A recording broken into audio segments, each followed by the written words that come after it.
This is the Achilles tendon insertion. And back here is a retrocalcaneal bursa. This is a fluid-filled sac that prevents your Achilles tendon from rubbing up against the heel bone. So you can see Achilles tendon right here detaches and you have a heel bone. You have some fat pad cushion, but when I stick the tendon on here, this is where the bursa is. So I'm gonna show you how not to put it on the retrocalcaneal back burner, but to put it on the forefront and get it healed, starting now. I'm sorry about the terrible jokes, but here's what the symptoms feel like. In the back of your heel, you're gonna have a red, hot, swelling pain. It's very similar to insertional Achilles tendonitis, but Achilles tendonitis is about 2 to 6 centimeters above your heel. So if you feel where your heel is, 2 to 6 centimeters above is where the Achilles tendon is gonna be, but you can see where it attaches right here. That's where the bursa is. So the bursa prevents the Achilles tendon from rubbing up against the heel. So the tighter your Achilles tendon, the more it rubs up against the heel. The retrocalcaneal bursa is a fluid-filled sac. So it's almost like a lubricated sac between the heel bone and the Achilles tendon, and it stops them from rubbing and creating friction. If it's swollen and agitated, that means it's working too hard. The most common causes are overuse. So this is people standing on their feet 12 plus hours a day. Nurses, teachers, factory workers, people on hard floors. This is athletes, long distance runners, people who push off, sprinters, any type of athletics can have. You're more likely to have it if you don't properly stretch, if you're tight in one leg compared to another, especially kids when they start turning 12, 13. There's a kid version of this which has to do with your growth plate, but that gradually goes away. In adults, it's more of a retrocalcaneal bursitis. You're more likely to get this if you have a poor warm-up, if you're older, close to 65, if you don't really stretch well or aren't flexible or have prior injuries, if you have tight muscles, or if you have a very hard job, you can get this. This is the heel bursa region. So you can see right here, this is the Achilles tendon right here.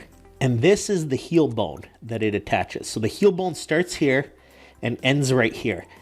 This right here, you can see there's some redness right here. So that's the bursa. And that right there is also the bursa right there. So where the groove of the heel bone starts, you can see between the Achilles tendon and the heel bone, this is a sac that tries to prevent friction. But if there's a bump, if there's a prominent bone, the way to diagnose retrocalcaneal bursitis is to go see a podiatrist. I'm biased as a podiatrist, but what we do is we assess you biomechanically, and almost always one hamstring, one hip, one knee, one calf muscle, one ankle is tighter than the other. So we work hard on resolving those biomechanical deficiencies. Number 2, you want to get an x-ray because you may have a huge heel spur.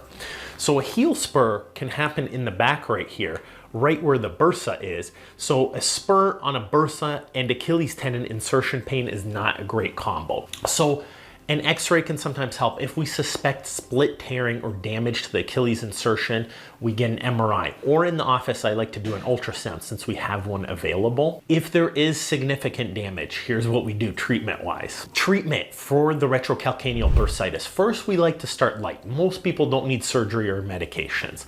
But number 1, you want to start cooling down the inflammation. So ice, anti-inflammatories, and cross-training. I'm a huge fan of using a bike for a little while. So you don't need to run, you don't need to do anything crazy if that's what damaged your foot. Use a bike to exercise, you can swim to exercise, and as that inflammation starts coming down with ice and stretching, you start working on your flexibility. I like to think of the Achilles tendon almost like a frozen elastic. You can't take it out of the freezer and start stretching it. You have to first let it sit on the counter and warm up. So ironically, you do this by getting rid of the inflammation through icing, through relaxing, through massaging.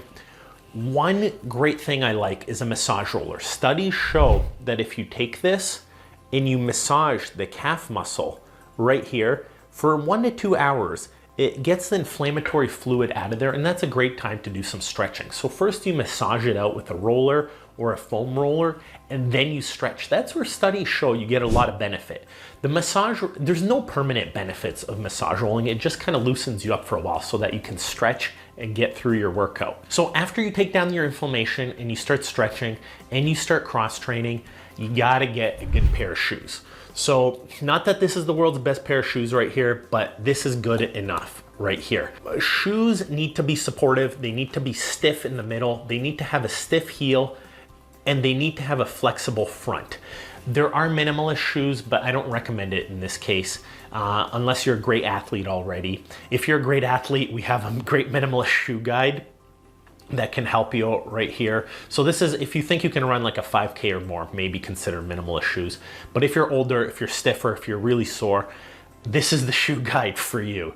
You wanna get something more maximal, something really supportive. Orthotics. So a great orthotic right here, you can see there's over-the-counter orthotics. So right here, less pressure, but you can still have more, but see, I can't rotate as far, and the angle, so the 90-degree angle right here to right here is intact, whereas with this, you could see it's even more supported. It's even more supported. The one thing orthotics do really well as shoes, they get you out of this tight position where you have to twist your foot and lean the tibia forward, and they straighten you out more. So with a good shoe, look at how straight you are, and with a good insert, this is what they reapproximate. They don't work great in high heels because no matter what, you're gonna have forefoot pressure, even if your Achilles tendon feels better. Right now, that's not a lot of stress on the Achilles, but right there, that's rubbing. The bursa's rubbing. So see, without an insert, I can rub back and forth, and the Achilles tendon is rubbing and twisting across the heel. Whereas with an over-the-counter insert, it's a lot harder to twist.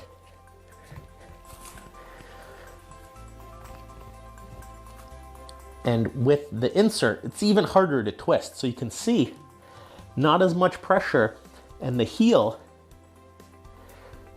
is pretty straight up. Whereas without the insert, you can see I can buckle out quite a bit. So the heel bursa is pressing right there. So little pressure, pretend I'm on a bump. There's less pressure right there. Whereas now there's more pressure, but the insert prevents me from bending like that. So there you go. That's the heel bursa right there. So a good over-the-counter orthotic, you can see, supports your arch, and it keeps your heel a little bit elevated so your foot doesn't twist around. So the foot doesn't twist around in the front, and the Achilles tendon doesn't stretch as much. So what happens is, this is a great insert. It'll take a lot of pressure off your retrocalcaneal bursa. As you get used to an over-the-counter orthotic, you might want to upgrade to an even stronger custom insert. Most people don't need to. I'd say only like 1 out of 5 people need to ever upgrade to a custom insert, but there's no doubt it helps out even more. You're anti-inflammatorying it up, you're getting the inflammation down, you're stretching, you're cross-training, you have great shoes, you have great orthotics. What's next? So this is when you can do things like physical therapy potentially. You're using your massage roller to help out. And what you want to do is potentially get an ankle brace to help out. And a compression brace is a great start first because it's easier to put on. A stability brace is even better, but what happens with the stability brace, it's harder to put on. In my experience, not a lot of people want to wear that because they hate putting it on. It's a lot of laces, it's a lot of straps. Nobody really wants to do it. And lastly, if the MRI comes back and you're seeing your podiatrist and there is true damage, like a really bad heel spur, you could potentially remove that heel spur surgically. You don't want to steroid inject your Achilles tendon insertion. You can inject it with other stuff like PRP, prolotherapy works really well, but you don't want to use steroids in your Achilles tendon. And then lastly, you could remove that spur or you could go in a boot or a cast. That will cool it down. Almost everybody gets better by this point. And lastly, get in great shape. Lose weight, get in as great a shape as possible. So here's our bottom of the foot plantar fascial guide. This should help you out quite a bit.